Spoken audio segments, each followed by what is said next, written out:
Hi guys! Nakikita niyo ba yan? Ayan o. Oh, diba? Napakadami ng kanyang bunga. Mula doon sa pinakamataas hanggang dito sa pinakababa. Ayan o. Oh, yan.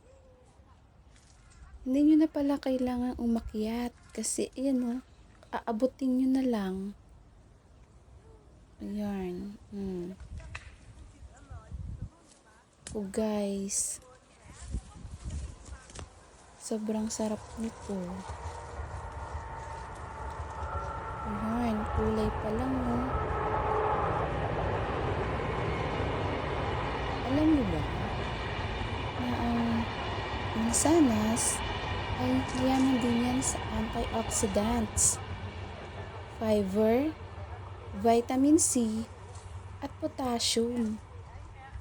At napakarami pang iba. So, ayan guys. So, ang ganda. Sobrang ganda. Yun lang guys. Thank you.